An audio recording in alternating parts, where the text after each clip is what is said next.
Oke, nah tadi saya disambut di pintu depan dan ada satu orang wanita muda, mestinya kita bilang gadis kan ya. Agak menggelitik soalnya kalau dibilang ada satu gadis menyapa saya dan bilang, "Kak," katanya. Saya dipanggil kakak, saya senang loh dipanggil kakak daripada dipanggil tante gitu kan ya. Kak, saya udah ikuti seri yang pertama loh, jadi saya datang lagi supaya saya dengar yang kedua. Saya bilang, oh senang sekali saya, lalu saya ditepuk pundaknya sama adik itu. Jadi ini kakaknya seneng nih kalau ditepukin kayak gitu. Now, okay, so waktu saya diundang pertama kali, saya bicara mengenai waiting and dating. Masih ingat itu ya? Yang hadir waktu pertemuan kita, waktu saya diundang pertama kali ada nggak di sini? Nah, saya tinggalkan tempat ini hanya dengan waitingnya saja. Jadi pada saat yang datang mengharapkan dating, kok dia nggak ngomong dating gitu kan? Jadi memang biasa kalau di film-film itu ada, kalau film berseri gitu ya, kan to be continued gitu kan. Jadi harus datang lagi. Nah hari ini saya berjanji kepada Tuhan untuk menyelesaikan hal itu supaya saya tidak ada hutang sama Anda. Gitu ya. Kalau nggak nanti kita cicilan ketiga nantinya. Cicilan ketiga mungkin tahun depan. Ya, so oke. Nah kita akan lihat kembali ayatnya yang pernah saya bagikan di sini. Jadi saya dibantu sama tim multimedia ya. Apa namanya, saya nggak bawa klikernya ke depan. Jadi ya tolonglah nanti kalian yang ganti-ganti slides-nya. Jadi kita akan lihat sama-sama dulu di Yesaya pasal 40 ayat 31. Ayo teman-teman kita lihat di sana ya. Yesaya 40 ayat 31 mulai dari ayat itu. Multimedianya udah siap dengan slides? Oke, thank you brother. Saya akan baca dari kutipan saya di dalam versi bahasa Inggris. Teman-teman silakan, sekarang kan orang bebas ya, mau pakai TB1, TB2, ya, mau pakai NIV, NLT, mau pakai The Message silahkan ya. Kita senang dengan berbagai macam terjemahan Alkitab, semuanya itu asli ya. Versi terjemahan tapi kan. Jadi silahkan mau pakai yang mana yang lebih akrab untuk kita baca. Nah saya hadirkan bahasa, saya baca bahasa Inggris, dalam slides nanti akan dimunculkan bahasa Inggrisnya. Nah teman-teman sekalian mau pakai bahasa Indonesia, baca dulu bahasa Indonesianya ya. Kayaknya udah muncul di layar, baca bersama-sama bahasa Indonesia. 3, 2, 1. Tetapi orang-orang yang menanti-nantikan Tuhan mendapat kekuatan baru. Mereka seumpama Raja Wali yang naik terbang dengan kekuatan sayapnya. Mereka berlari dan tidak menjadi lesu. Mereka berjalan dan tidak menjadi lelah. Coba lihat kiri kanannya, apakah ada Raja Wali yang letih, lesu dan berbeban berat. Nah mestinya di samping-samping kalian itu, karena ini kebaktian PPA, ini adalah Raja Wali muda. Jadi mestinya tidak ada yang letih lesu dan lelah seperti sayur yang belum disiram. Jadi coba lihat lagi sekali lagi kiri kanannya, pastikan itu Raja Wali muda. Jadi kurang cocok kalau letih lesu. Ya, nah saya bacakan versi bahasa Inggrisnya seperti ini. But they that wait. Bahasa Indonesia tadi bilang menanti-nantikan. Bahasa Inggris bilang they that wait upon the Lord. Nanti cek ya bahasa Inggris. Apa yang dimaksud dengan to wait and to wait upon. Ternyata berbeda. To wait and to wait upon is different. Ya. To wait upon itu seperti server yang ada di restoran-restoran. Khususnya kalau sudah fine dining itu. Ya, servernya itu sudah pakai napkin di tangan, and then dia berdiri samping meja mengantisipasi ini tamu yang duduk mau ngapain. Teman-teman mesti pernah datang di fine dining event gitu ya. Saya pernah, atas kemurahan Tuhan. Saya hadir di beberapa fine dining itu yang satu porsi nggak tahu berapa juta tuh harganya ya. Jadi memang beda kalau kita makan di self service, kita ngambil sendiri.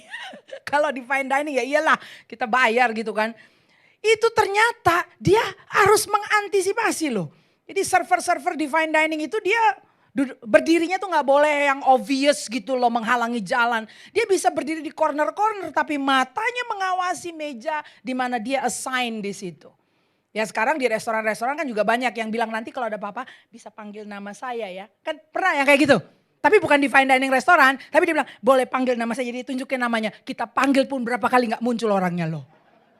Memang kok, ya kan? Kira bang mana tadi dia tuh? Si Siti itu nggak muncul-muncul. Padahal katanya kalau ada apa-apa panggil Siti ya. Saya nggak tahu Sitinya muter-muter di mana gitu kan. Tapi kalau di fine dining restoran, nggak usah pun dibilang nanti kok apa panggil saya Komar gitu. Enggak. Dia berdiri dia harus awasi. Karena dia assigned to that table. Tuh gerak-geriknya orang di situ. Gak boleh sampai orang di meja itu angkat gelas udah kosong gitu kan.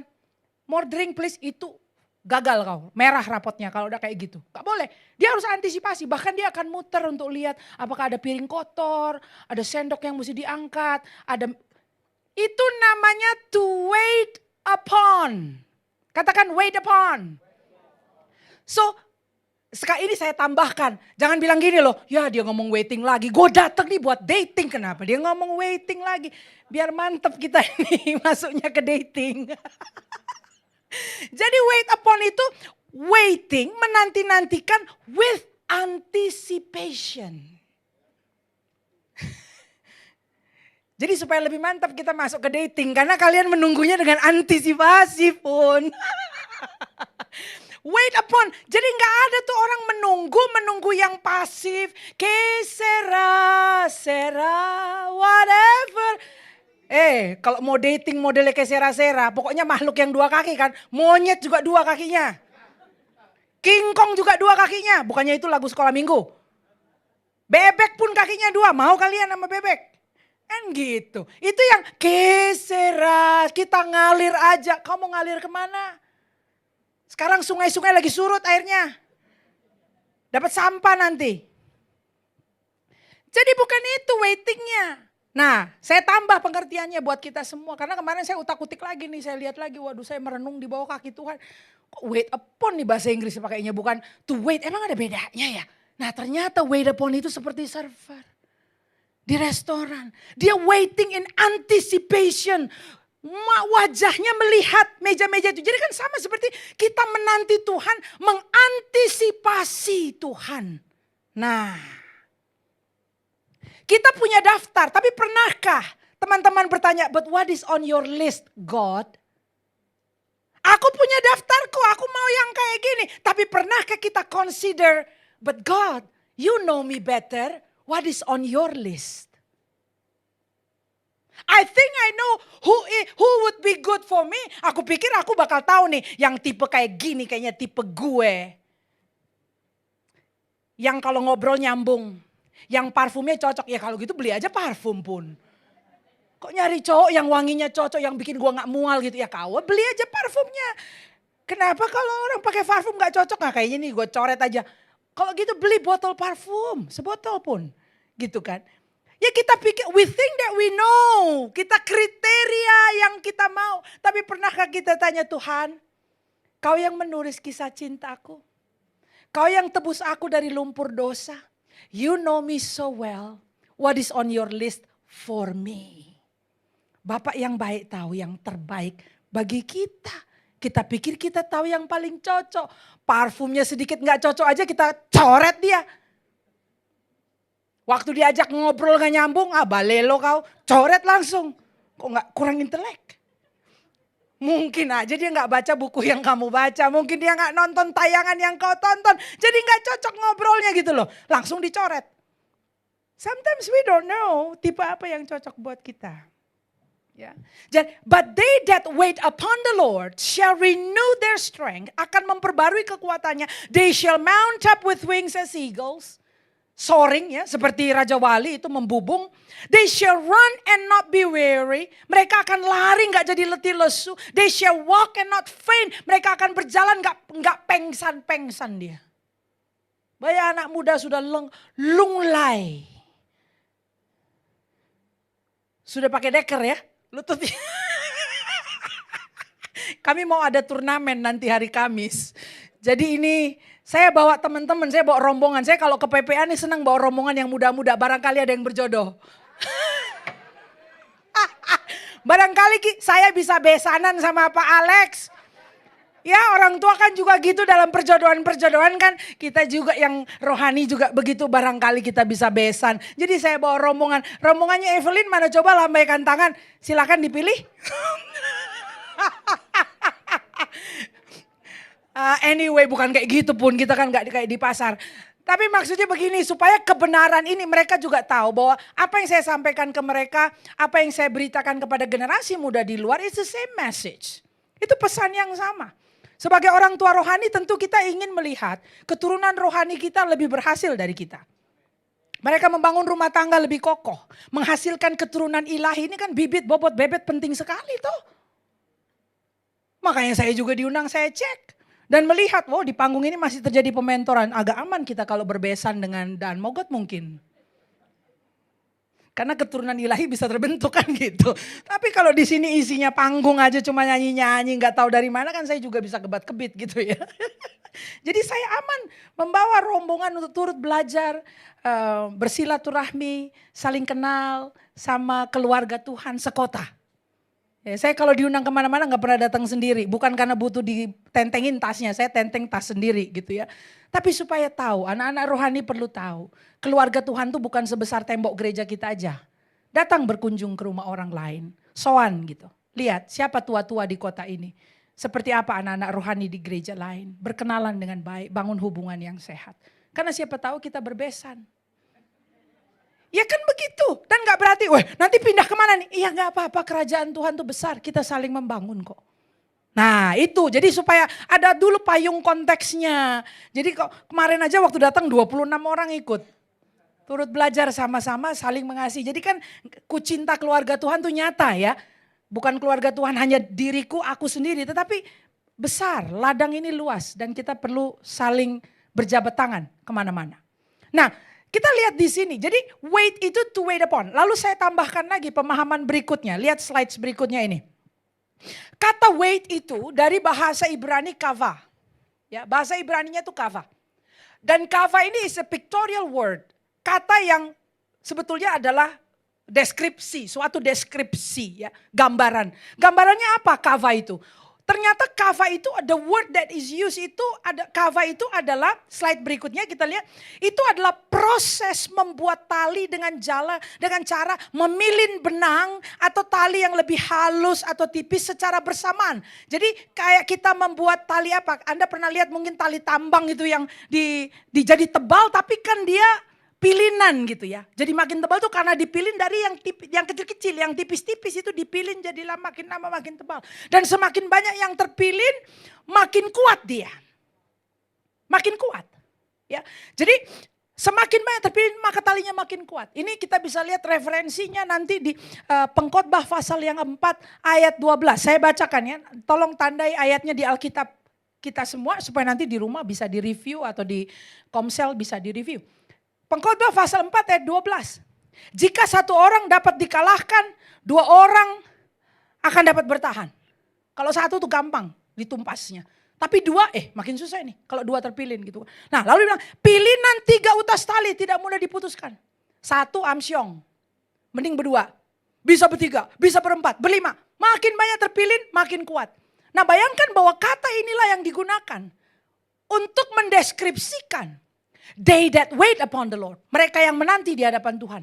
Jadi makin kuat tuh kenapa? Pengalamanmu pribadi dengan Tuhan akan membuat kamu terpilin dan terpilin dan terpilin. Makin lama makin kuat dengan Tuhan lewat pengalaman-pengalamanmu. Tapi tidak hanya sendiri juga. Engkau, Tuhan dan juga komunitasmu. Katakan komunitas. Ya. Bersama-sama. Menanti Tuhan bersama-sama. Kamu Tuhan dan kawan-kawanmu bersama-sama. Menanti with full anticipation of what God is gonna do. Akan apa yang Tuhan akan kerjakan bagi kehidupan kalian yang belia, yang muda ini. Bagi angkatan saat ini. Untuk saat seperti ini. Di kota kita. Saya harus taruhkan pada konteks itu. Seluruhnya harus lengkap konteksnya. Jadi tidak semata-mata yang penting aku berjodoh, kawin, aku, diriku, suamiku atau kekasihku dan kami saja. Kalau gitu tinggal aja di hutan sana. Di kain aja gak bisa karena itu udah dibuka ladangnya. Kamu mau cari hutan mana? Hutan Papua yang rimba begitu kan gak bisa. Kita tinggal di tengah komunitas. Jadi komunitas yang sama-sama menanti Tuhan akan semakin kuat. Amin. Katakan saya akan semakin kuat. Terpilin bersama-sama. Bersama siapa? Bersama Tuhan dan komunitas PPA Backboners ini. Jangan berani-berani jalan sendiri. 1 dikatakan tadi. Jika 1 orang dapat dikalahkan. Gampang dikalahin 1 orang. So sebaiknya kita terpilih bersama Tuhan dan bersama kawan-kawan. Nah, sekarang kita masuk. Saya hadirkan chart ini sebelumnya ya, mengenai life cycle of effective family ministry. Ada dalam konteks saya yakin kita sevisi dengan Pastor Alex Leo bahwa it's a family home. Ya, ministry is a family, it's a home. Dan kalau kita mau junjung dan melihat visi ini menjadi kenyataan, maka persiapan-persiapan juga mesti hit to the target. Dan backboners itu ada di mana? Di posisi nomor 1, pre-married.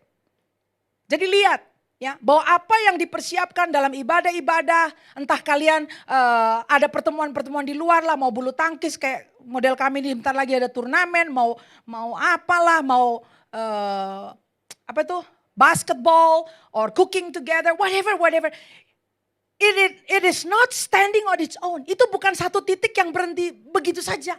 It is part of a cycle. Itu bagian dari suatu siklus. Sehingga pada saat kita mau jadi generasi muda yang bijak, we consider the next cycle. Kita harus pertimbangkan masa-masa where I am in that cycle. Di mana aku dalam siklus kehidupan itu. Dan apa yang akan terjadi pada fase berikutnya. Sehingga kita mempersiapkan untuk memasuki fase berikutnya. What am I to do today? Apa yang akan aku kerjakan hari ini? Pada masa ini, pada masa lajangku, pada masa aku berkumpul, beribadah, berkarir, berinteraksi satu dengan yang lain. Karena itu akan membekali kita untuk masuk ke siklus yang berikutnya. Understanding? Paham ini? Sehingga everything ada purpose-nya. Boleh kita mau turnamen bulu tangkis, mau cooking together, kumpul-kumpul. Kita mau outing, mau apa. It's all preparation untuk memasuki fase berikut. Sehingga gak ada penyesalan ya. Waktu udah married gitu ya, lalu lihat-lihatan bangun pagi lihat suaminya bilang, aduh enakan lajang ya gue. Wih amsyong kalau kayak gitu loh. Jangan pernah kayak begitu, jadi amit-amit loh. Ya kan, lalu suami mesti pulang ke rumah gitu kan. Udah hari Jumat mau pulang ke rumah, ya ketemu bini gue lagi. Enakan dulu ya waktu lajang ya kita bisa nongkrong-nongkrong loh, gak usah pulang-pulang, gak ada yang mana, udah di mana kamu? Ayo kenapa gak pulang? Ini jam berapa? Jangan begitu. Lajang kau benar-benar persiapkan sehingga waktu nanti sudah menikah, jangan mengingini untuk lajang lagi. Kebanyakan begitu ya. Yang sudah menikah, aduh indahnya masa lajang. Lalu yang lajang bilang apa? Kalau bisa menikah, ada papi, mami. Anak SD aja pacaran manggilnya papi, mami. Pernah lihat tuh iklan di 21? Mi kenapa kamu gak jawab? Gak tanya, pakai celana pendek. SD pun masih celana pendekan. Udah mami papi pacarannya. Yang mami papi kepinginnya balik SD. So understanding that ya, siklus ini ada, ini real, oke? So apa yang terjadi next? Masa lajang itu, masa menanti itu menjadi preparation time. Ini saya bagikan di pertemuan sebelumnya. You can evaluate your condition ya. Jadi ini untuk refreshing your mind, kita akan membangun pengertian untuk dating dari apa yang sudah dibagikan sebelumnya. Evaluasi kerohanian, mental, emosi, fisik, relasi, pekerjaan, keuangan. Ini pada masa single sekarang. You can work it out. Bisa kerjakan itu. Sehingga solid. Nah lalu sekarang kita masuk dating. Eng. Kita lihat sama-sama ya. Nah ada buku beberapa tahun lalu itu yang cukup beredar luas ya. Sudah diterjemahkan ke bahasa Indonesia. Namun kemudian waktu direview, direvisi lagi. There's something that is just not sit properly well gitu loh. Nah tapi saya mau hadirkan ya. Jadi tapi udah di caution dulu nih. Udah dikasih peringatan dulu, warning dulu. Coba kita lihatlah. Jadi penulisnya adalah Joshua Harris. Dan dia tulis buku judulnya I Kiss Dating Goodbye. Nah kalau saya hadirkan di sini I Kiss Dating Goodbye kan kalian akan bilang ya tahu gitu, gue gak datang deh hari ini. Jadi gak boleh dating dong. Tapi beberapa tahun lalu buku ini sempat booming. Di Amerika juga, di Indonesia masuk terjemahan bahasa Indonesia. Ya. Dia bilang apa? Ada 7 habits of highly defective dating. Sorry ya, ini catatan dalam bahasa Inggris saya kutip langsung nih. Nanti saya terjemahkan. Yang bisa bahasa Inggris bisa lebih dulu paham ya. Jadi ada 7 kebiasaan dari highly defective dating. Jadi dari berkencan yang defektif, yang apa kalau defektif itu? Nggak bener gitu loh, yang merugikan gitu. Menurut si Joshua Harris. Nah coba ya kita lihat. Nomor 1 katanya gini, dating leads to intimacy but not necessarily to commitment. Dating itu bikin orang tuh mau intim, tetapi belum tentu akan komit satu sama lain. Makanya dia menentang dating, gitu ya. Yang kedua, dia bilang, dating atau berkencan itu tends to skip the friendship state of relationship. Jadi kalau orang berkencan tuh dia bisa skip, dia bisa bypass gitu. Yang mestinya bersahabat dulu, dia langsung berkencan. Makanya dia tentang. Dia gak setuju sama dating. Yang ketiga, dating often mistakes a physical relationship of love. Ya banyak orang jadi saru ya. Berkencan itu dianggap sudah boleh grepe-grepe. Boleh colek-colek, boleh pegang-pegang. Jadi berkencan itu ekspresi physical relationship of love-nya jadi kebablasan. Yang keempat, dating often isolates a couple from other vital relationship. Aduh banyak nih kejadian ya. Orang berkencan akhirnya mengisolasi diri. Menarik diri dari hubungan-hubungan lain. Udah gak dateng loh dia loh turnamen bulu tangkis. Biasanya suka ngumpul kalau lagi hotpot. Mana nih orang? Gak muncul. Kenapa? Pernah mengalami mungkin para pastoral penggembalaan di sini? Kenapa dia gak muncul-muncul? Kalau saya udah tahu, kalau orang udah gak muncul-muncul gitu, pasti pacaran. Biasanya sih insting saya tepat. Ya, lalu yang kelima, dating in many cases distract adults from their primary responsibility of preparing for the future. Biasanya kalau orang berkencan itu, menurut Joshua Harris, dia jadi agak terkecoh. Saking enaknya pacaran dan berkencan, dia tidak lagi melakukan persiapan-persiapan yang dibutuhkan untuk masa depannya. Banyak juga sih kejadian kayak gitu ya. Kerja jadi ogah-ogahan karena ya si dia gak telepon jadi agak mood gitu loh. Mut-mutan. Gak persiapan, karirnya udah terbengkalai. Ada nih yang lagi saya layanin juga gak mau kerja. Loh kalau gak kerja gimana? Ya beruntung masih tinggal di rumah orang tua, makan dari dapur mamanya. Tapi coba kalau tinggal sendiri gak bekerja. Susah kan? Kenapa? Karena berkencan. Udah gitu diputusin, wah amsyong beneran.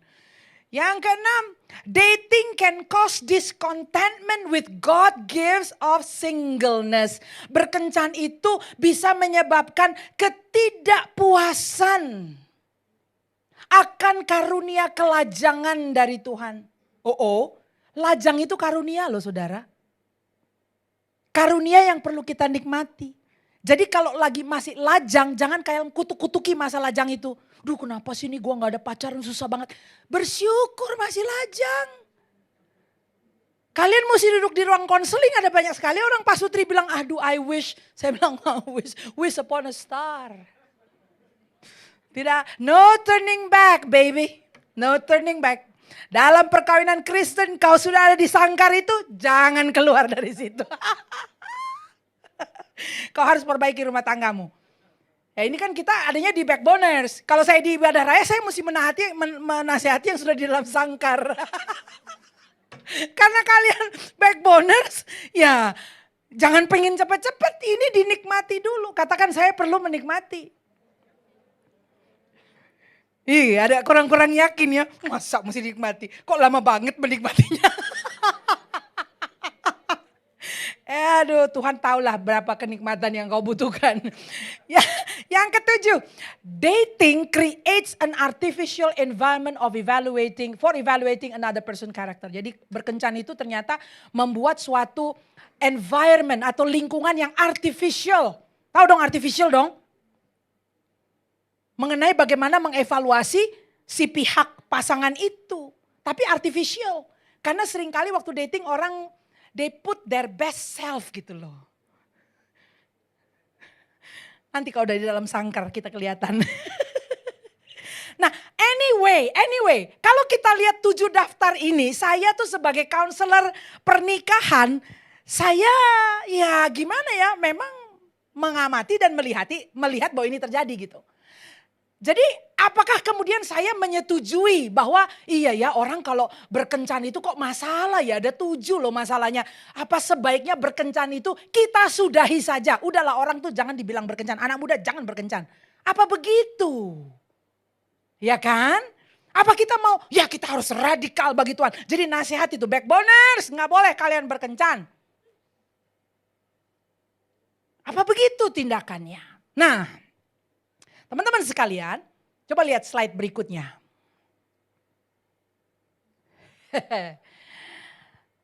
Ilustrasinya begini loh.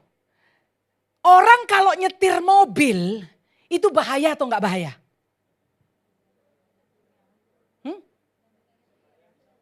Nah, bisa bahaya bisa enggak gitu ya. Orang naik motor, itu bahaya atau enggak? Beberapa waktu belakangan ini loh, baru-baru ini. Anda gak lihat tuh di sosial media ada anak muda naik motor. Dia coba berdiri di motornya gitu loh. Lalu dia nabrak tembok musola. Dan itu tempat wudhu. Ada beredar. Lah di tempat wudhu itu ada 2 anak kecil lagi wudhu. Dan karena anak muda ini naik motor ngetril gitu. Dia tabrak tembok, temboknya rubuh. Dan menimpa salah satu dari anak yang wudhu itu. Mengenaskan karena salah satu dari anak itu meninggal dunia di tempat. Sekarang saya tanya. Kalau gitu naik motor tuh bahaya. Jadi sebaiknya tidak boleh naik motor. Begitukah? You get what? Ini analogi yang saya taruh secara paralel. Jadi kita kembali ke dating. Ini bukan masalah kursus naik motor. Bukan. Ini bukan samsat ini. Saya tidak akan merilis SIM di sini loh. Atau menarik SIM Anda. Tidak. Tapi ini SIM. Ya betul. SIM dating. Wah, SIM dating. Ini dating mesti pakai SIM loh. Kira-kira yang bermasalahnya di mana? Memang ada berpotensi tadi 7 poin. Tapi Joshua Harris bilang kalau gitu kita kiss dating goodbye. Say goodbye. Say goodbye to dating. Loh sama. Apakah kita say goodbye sama pengendara motor? Tidak boleh ada lagi pengendara motor. Tidak boleh lagi ada mobil di mana-mana. Kan tidak. Yang jadi masalah adalah mengendarai motor itu require certain age. Ada alasan kenapa SIM itu diberikan di usia 17. Ada alasan kenapa usia kedewasaan di Indonesia 17 tahun dan anak usia 17 tahun atau pemuda usia 17 tahun kemudian boleh ikut pemilu nanti bulan Februari tahun depan. Karena dianggap bahwa orang yang berusia seperti itu akan mampu bertanggung jawab atas keputusan dan kehidupan ya, betul ya? Makanya saya hadirkan ini supaya ini bisa nemplok di kita. Considering dating, mengenai dating, no kids allowed. Mau nyetir, naik motor, anak-anak dilarang. Anak-anak dilarang. So dating is not a toy for kids. Setuju? Katakan anak-anak gak boleh berkencan. Loh ini anak-anak bagaimana? Kalau menurut ukuran usia kan sudah bukan anak-anak. Alkitab berkata ada yang anak-anak itu childlike ya. Kalau Alkitab bahasa Inggris bilang katanya mesti punya iman seperti anak kecil. Ada gitu ya? Itu namanya childlike. Katakan childlike. Childlike itu berbeda dengan childish. Childish itu adalah kekanak-kanakan. Jadi menurut ukuran usia mestinya dong bukan anak-anak. Tapi kok kelakuannya masih kayak anak-anak. Yang gini berbahaya. Ini bisa nabrak. Bisa ada korban. Korban apa? Hati orang bisa pecah berkeping-keping. Hatiku hancur mengenang di kau berkeping-keping. Itu zaman mami saya dulu. Mungkin ada versinya lagi tahun ini. Nggak hati-hati sama hati orang. Bikin hancur hati orang di mana-mana. Akhirnya orang nggak bisa menjalani hidup karena diputus-putusin. Di-ghosting-ghostingin. Sama si orang yang childish ini. Jadi dating itu is not a toy for kids. Ya. Tapi sebenarnya oke, kalau nggak boleh yang kekanak-kanakan. Jadi sebenarnya dating itu ada sisi positifnya nggak? Ada. Saya coba hadirkan ya dengan cepat. Dating itu help build relationship skill. Boleh dicatat, saya nggak munculin di PowerPoint ini. Dating itu membangun skill membangun relasi. Jadi tahu bagaimana berelasi itu ya bagus, itu bisa dipelajari dalam dating. Kenapa? Karena ada orang-orang yang kemudian ya banyak orang ya yang akan menemukan hal-hal yang dia area-area dalam hidupnya yang ternyata immature atau kurang bertumbuh pada saat dia mulai dating orang lain. Dia temukan mengenai dirinya, oh ternyata ya aku kurang bisa berkomunikasi. Aku ternyata kurang bisa vulnerable. Tahu vulnerable? Ngomong apa adanya, terbuka, jujur. Pada saat dating ketahuan gitu ya. Ada yang ternyata punya trust issue. Ada yang ternyata posesif. Ada yang ternyata ngomong jujur tuh sulit ya, communication yang asertif tuh sulit. Jujur, self-sacrifice, kemampuan mendengar ya, skill untuk listening itu ternyata kurang. Dan saya mau bilang teman-teman sekalian, waktu nanti membangun rumah tangga justru skill-skill ini dibutuhkan. Lah bagaimana kalau kita tidak pernah tahu bahwa ternyata kurang loh skill aku di situ. Nah ini semua bisa ditemukan waktu dating. Jadi sebenarnya ada sisi positifnya gitu ya. Hello, sekali lagi ingat ya, no kids allowed, bukan mainan anak-anak. Lalu yang berikutnya apa? Dating itu let someone learn what he or she like in the opposite. Jadi dia belajar untuk bisa mengenal lawan jenis. Ya, apa yang dia suka, apa yang dia nggak suka. Kadang-kadang waktu lagi lajang, lalu deket sama orang yang yang driver personality. Itu orang-orang kolerik tipe merah gitu, kayaknya gue cocok nih. Ya waktu berkawan, waktu mulai dating mungkin suka, tapi coba pertimbangkan, is it good for a long term? Mau kamu hidup sama tipe kolerik seumur hidupmu sampai maut memisahkan? Ada yang pikir, waduh kak neraka dunia. Ada loh yang kayak gitu, aduh neraka ya hidup sama orang merah. Tapi ada yang cocok gitu. Atau misalnya enak ya kalau ngomong intelektualnya nyambung gitu. Kalau berdiskusi nyambung. Iya oke. Waktu dating cocok. Tapi consider long term cocok gak? Karena kamu kayak lagi jalan sama toko buku kan? Sama Pak dosen. Sama Bu dosen, kamu tuh mahasiswa abadinya. Dia ada info apa aja, ada info. Kamu tuh akan merasa kayak lagi jalan sama toko buku. Tapi ada yang cocok. Ada yang kurang cocok. Oke, itu beberapa. Jadi katakan ada positifnya. Ya. Nah, sekarang coba lihat slide berikutnya. Banyak problem dialami orang dalam hubungan kencan disebabkan oleh adanya masalah di area freedom and responsibility. Ya, nah kita lihat ini. Freedom means your ability to make choices based on your value. Ya, kebebasan atau freedom ini artinya kemampuan seseorang untuk bisa membuat pilihan-pilihan berdasarkan nilai-nilai yang dia anut dan bukan berdasarkan ketakutan atau rasa bersalahnya. Nah tadi masalah disebabkan oleh freedom. Satunya lagi apa? Responsibility. Apa ini responsibility? Lihat slide berikutnya. Responsibility atau tanggung jawab adalah kemampuan seseorang untuk mengeksekusi perihal-perihal yang terkait dengan relasi yang sehat dan penuh kasih. Mampu berkata tidak pada saat harus berkata tidak. Ya, mampu menolak untuk mempertanggungjawabkan sesuatu yang bukan tanggung jawabnya. Jadi tidak mengambil alih tanggung jawab daripada si pasangannya tersebut. Nah ini kan jadi ruwet ya. Kalau tidak bisa membedakan dan tidak tahu mana porsinya. Makanya tadi saya bilang dating game is not for kids. Anak-anak tidak akan tahu apa namanya freedom and responsibility. Anak-anak maunya yang gratisan semuanya. Pokoknya segala mau. Kalau bosan buang. Cari mainan yang baru. Dating gak bisa kayak gitu. We are relating dengan manusia yang lain. Gak boleh dipermainkan kayak kita main mobil-mobilan. Ya. Nah sekarang kita masuk ke bagian ini ya, semoga yang ini nih ada masih waktunya. Bear with me ya, tolong kasih saya waktu. Dating and spiritual life, ini saya mau ulas satu persatu. Teman-teman.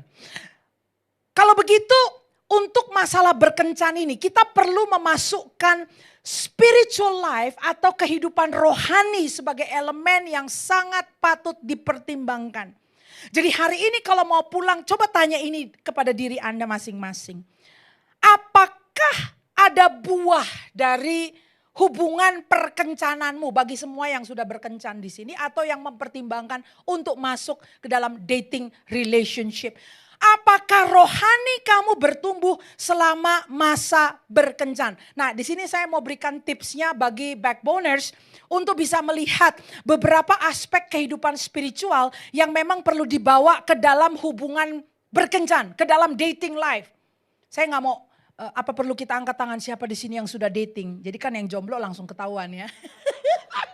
Janganlah gitu, simpan saja di baik-baik rahasianya gitu kan. Nah ini lihat ya, coba lihat slide berikutnya. Ini kita akan ulas satu persatu, silakan dibikin catatannya. Saya uraikan, tapi bagian ini satu persatu saya mau jelasin ya. Beberapa aspek kehidupan spiritual yang perlu kita bawa dalam hubungan dating itu nomor satu adalah faith story. Jadi ini ada 5 poin ya. Faith story, values, struggle, spiritual autonomy, and friendship.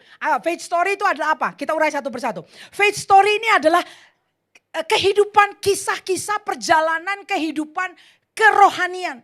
Kalau kalian lagi dating, pastikan loh bahwa kalian bisa share pengalaman rohani kalian sama pasangan. Dan coba dengar pengalaman rohani dia dengan Tuhan kayak apa. Karena pengalaman rohani itu membentuk seseorang. Ya, jangan cuma kenal parfum yang dia suka, ya kan, skincare-nya kayak apa, sepatunya ukuran berapa, jangan begitu. Kalau dating coba sharing perjalanan kehidupan kerohanianmu dengan Tuhan kayak apa, lalu dengar dia juga punya pengalaman apa tidak. Karena itu adalah sketsa kehidupan rohani orang tersebut dan sketsa kehidupan rohani kalian. Yang kedua adalah values. Nilai-nilai kehidupan. Teman-teman sekalian, values ini adalah arsitektur daripada kehidupan kita. Apa yang kita percayai, yang kita yakini, the non-negotiable of our life. Ini nilai-nilai hidup gue, ya ini gak bisa ditawar, ini harga mati emang kayak begini, gue bangun hidup gue kayak gini. Ya itu kita perlu omongin. Nilai-nilai hidup dengan orang yang sedang sekarang berkencan dengan Anda, ya. Values itu sometimes worth living and dying for. Jadi orang tuh kayak harga mati ya dengan value tuh kayaknya. Yang lain-lain oke lah preferensi. Tapi kalau udah nilai-nilai hidup waduh gue saklek nih. Ini kayaknya non-negotiable nih, gue gak bisa ditawar loh yang kayak gini loh. Nah apa nilai-nilaimu? Dan apa nilai-nilai dari pasangan yang sedang dating sama kamu? Itu kita perlu paham. Kadang-kadang saya lihat orang dating ya berkencan, yang tahu tuh, yang mereka tahu adalah tempat restoran paling enak di mana, ngumpul di mana, ya kan? Oh, kalau dia shopping di mana? Itu dijadikan bahan pembicaraan atau film atau konser gitu. Tapi nggak pernah ngomong nilai-nilai hidup. Nanti waktu menikah sebetulnya benturannya tuh di mana? Values. Bukan urusan tete benge, urusan values. Itu bisa bikin retak rumah tangga. Nah, pada saat dating, pastikan kalian terbuka menceritakan value yang kalian yakini dan apa value pasanganmu. Itu coba kenalan di situ. Nah, value ini mencakup apa? Coba nih ya. Contohnya, yang pertama memang kayaknya istilahnya bobotnya gitu. Tapi theology. Theology itu adalah pandangan dan keyakinan kita mengenai kebenaran firman Tuhan. Pandangan teologis dia apa? Menurut dia tuh Tuhan ada apa enggak ada? Itu perlu dibicarakan. Apa orang perlu lahir baru dan diselamatkan? Atau sekedar ya yang penting Kristen gitu loh. Apa nilai-nilai hidup dia? Ada orang dating, dia Kristen, kenapa pakai kalung salib? Ya kalung salib, ya kan? Lalu sekarang juga suka begini, aku tahu kok pastor dia Kristen, dia jemaat dari gereja ABC misalnya. Udah bukan jaminan ya, sekedar bilang, oh gereja ABC, saya mau bilang begini, gembalanya aku tahu. Kamu siapa? Artinya aku tahu Bapak Rohani yang itu ya, aku tahu pengajaran itu. Tapi kamu nih sekedar ngomong kamu adalah anggota jemaat gereja ABC. Apa memang kamu menghidupi nilai-nilai yang dihidupi loh Bapak Gembala itu? Kamu hadir di kulnya gak? Kamu komit gak di gereja itu? Bisa enggak loh. Jadi artinya kita jangan cetekin ya waktu lagi dating. Langsung udah tarik nafas. Kenapa? Ya dia pacarannya seiman kok pastor. Dia orang gereja ABC. Padahal dia ke situ cuman kalau Natal doang. Lu dia foto-foto di situ. Ih, kecelek kita. Theology, calling. Kamu punya panggilan nggak? Dia ada panggilan nggak? Nanti kalau berumah tangga mau nggak melayani Tuhan sama-sama? Ada loh orang lagi pacaran bilang pokoknya ya aku nggak mau kamu terlalu sibuk dengan teman-teman gereja. Ih masih pacaran udah kayak gitu. Ih aku nggak mau loh kamu loh. Waktunya habis tuh sama cool sama apa. Ih masih pacaran udah kayak gitu. Nanti kamu kalau udah menikah disandra kamu. Dibekep. Karena ternyata pandangannya beda. Padahal kita membangun generasi. We live for legacy. Halo. Lihat callingnya apa. Nanti gak boleh lagi nyanyi-nyanyi di panggung. Waduh. Masih pacaran kok udah gak boleh. Ih. Calling in life. Lalu apa lagi value? Relationship. Bagaimana relasi-relasi dengan orang tua. Kamu appreciate orang tua gak? Sama yang tua gimana? Sama yang muda gimana? Orang tua rohani, gembala. Relasi-relasinya dia kayak apa? Apakah itu bernilai buat dia? Jangan-jangan dia cuma mau kamu. Lalu kamu dipisahkan dari semua relasi-relasi kamu. Take note of that. Mengenai pekerjaan, karir. Mengenai keluarga. Mengenai keuangan. Mengenai seks. Apa value dia mengenai seks? Premarital sex? Atau seks setelah pernikahan dan seks itu kudus di hadapan Tuhan? Apa nih? Mau force code dulu atau nanti ranjang harus kudus? Diomongin, dicek value-nya apa. Kemudian social issues. Ya ini beberapa aja contohnya, tapi kan ini values. Oke, you get it. Berikutnya yang ketiga adalah struggles. Mengenal seseorang dalam perjalanan kehidupan rohaninya adalah mengenal orang tersebut pada saat dia jatuh dan bangun di dalam Tuhan. Ada gak struggle-struggle yang dia sudah hadapi dan berhasil dia hadapi? Atau adakah struggle yang dia masih sedang gumuli pada saat ini? Dan itu menjadi area-area rentan, area-area licin di mana dia berpotensi jatuh di situ. Terbuka gak? Memang saya tahu dalam dating orang selalu mau memunculkan dirinya yang terbaik. Tapi apa iya lu gak punya struggle? Hello? Jadi kita bisa kenal orang waktu dia ceritakan struggle-struggle tersebut. Ini kan bukan porselin Cina toh. Yang pecah 1000. Kita perlu tahu struggle. Ada gak struggle yang dia sudah pernah lalui? Ada gak modalnya dia itu mengikut Tuhan? Ada struggle-nya dia gak dia pernah atasi? Atau yang masih sedang dia tangani? Terbuka gak di situ? Nah itu perlu. Ya. Coba buka Ibrani 5 ayat 14 ya. Coba kasih saya waktu ini. Tenang-tenang kita tarik nafas ya. Ibrani 5 ayat 14 coba buka ayatnya. Kalau dimunculkan di layar kita baca sama-sama ya. 3, ada buka di Alkitab saja. Ibrani 5 ayat 14. I need to go fast ini ya. Karena memang waktu kita kan terbatas. Jadi I would like to give you all this wisdom. 5 ayat 14 ketemu semua katakan amin. Sudah. Ayo baca 3, 2, 1. Tetapi makanan keras adalah untuk orang-orang dewasa yang memiliki indera yang terlatih untuk membedakan yang baik dari yang jahat. Teman-teman sekalian lihat ini.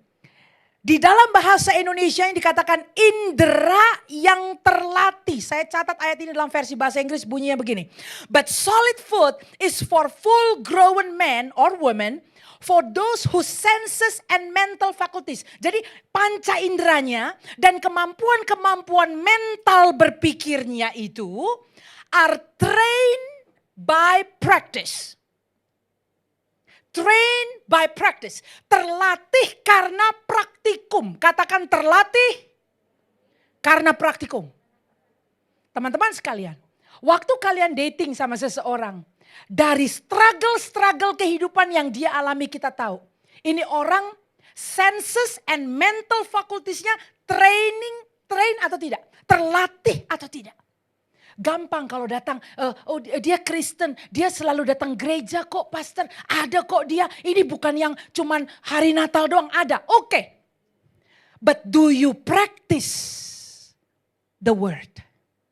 Kamu integrasikan gak firman yang kamu dengar dalam struggle kehidupanmu? Saya suka nasihati sama yang dating. Lu doa bareng gak sama cewek lu?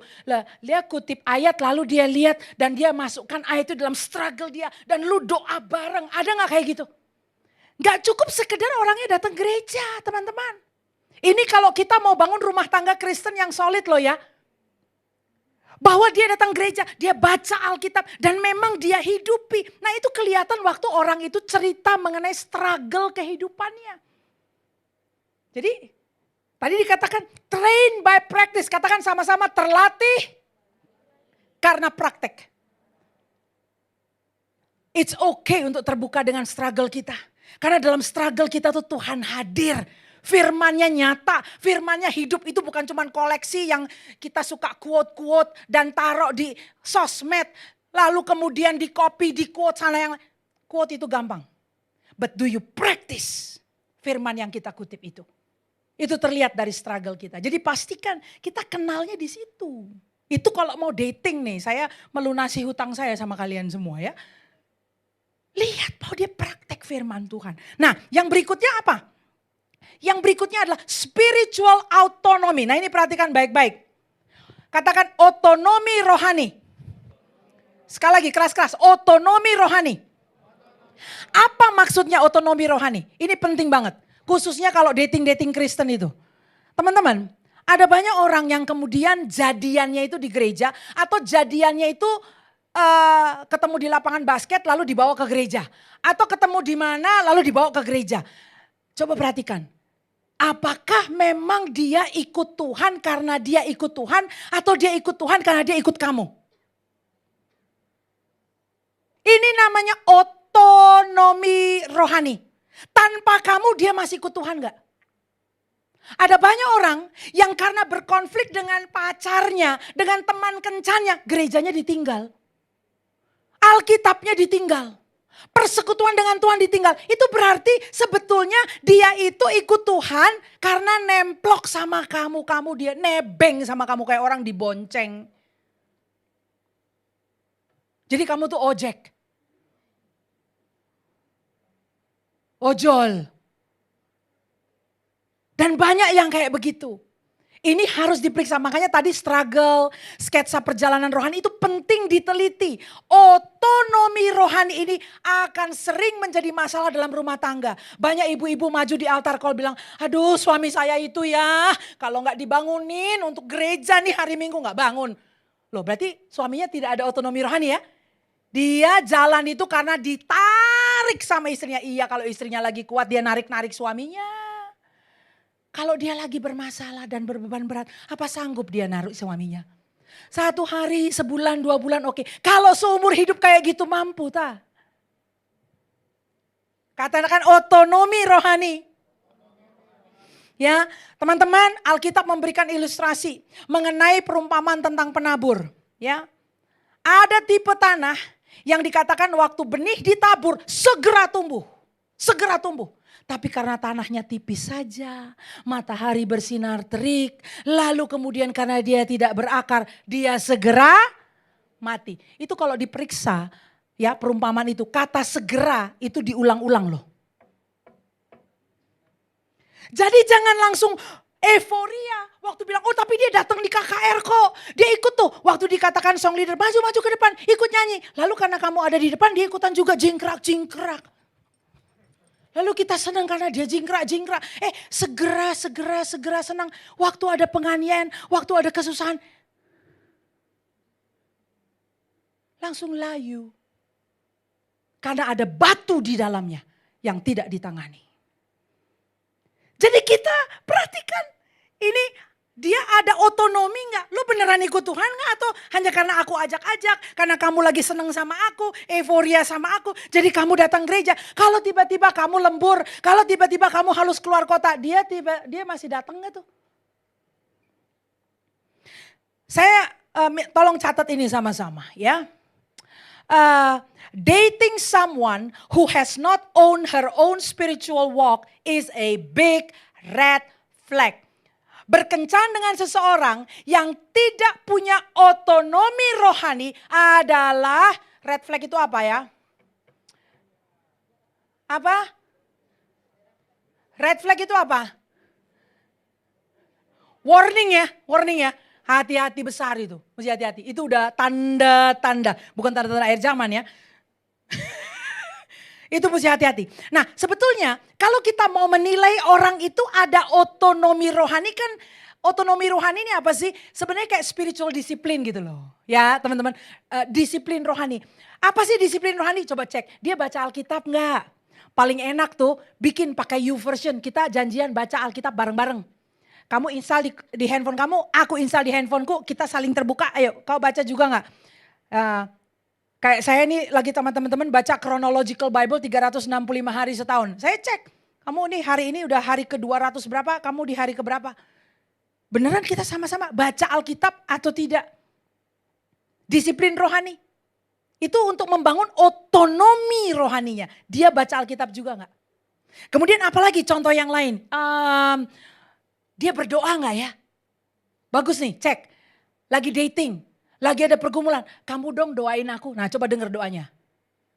Karena saya dengar kadang-kadang orang kalau berdoa, kayak enggak pernah berdoa pun orang ini. Udah berapa lama kau jadi Kristen? Udah 5 tahun. Ya ampun. Nah berarti kurang berdoa kan? Coba tes. Kamu doain aku dong. Say. Say itu ujungnya apa? Ur. Kamu doain aku ya yang. Ya doain. Coba denger doanya kayak apa. Dia berdoa enggak? Kita tahu orang yang tahu berdoa kepada Bapa Surgawi, kita tahu.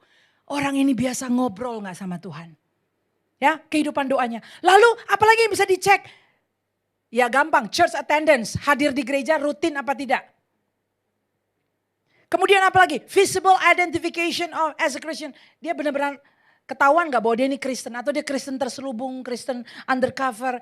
Kalau dikenal sama orang-orang dia beneran Kristen gak? Teman-temannya tahu gak dia Kristen ya? Dia peduli gak sama orang terhilang begitu kan?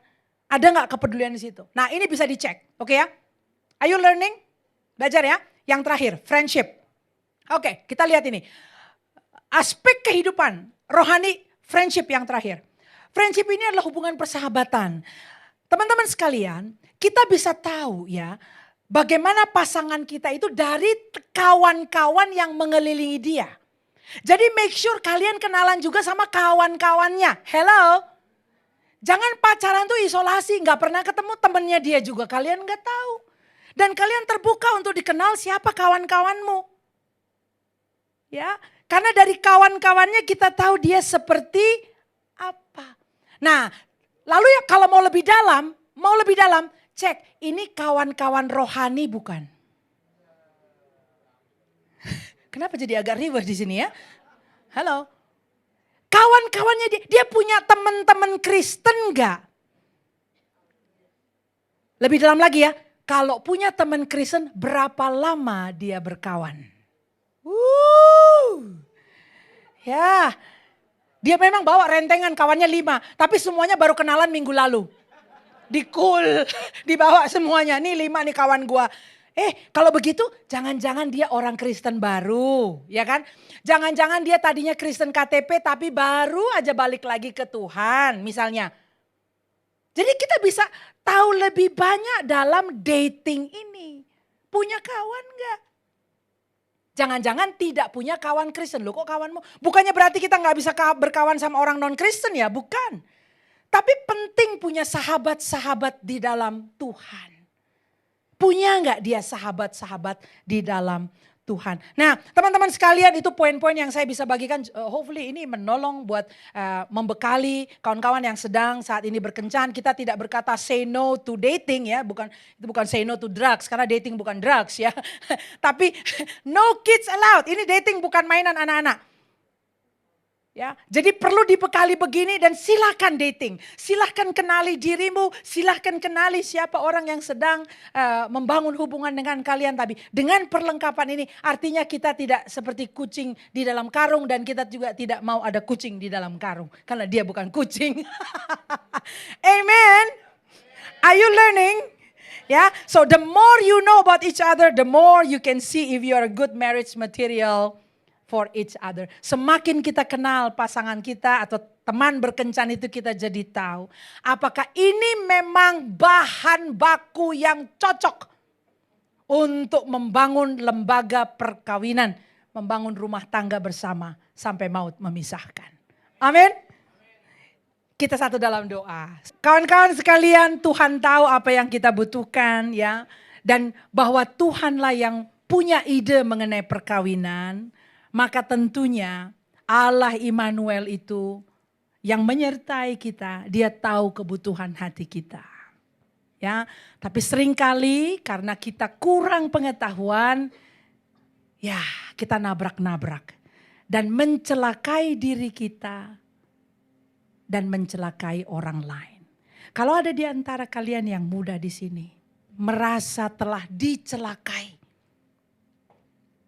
pejamkan mata, angkat tangan di hadapan Tuhan, minta Tuhan sembuhkan. Saya berdoa untuk supaya Tuhan sembuhkan hati kalian.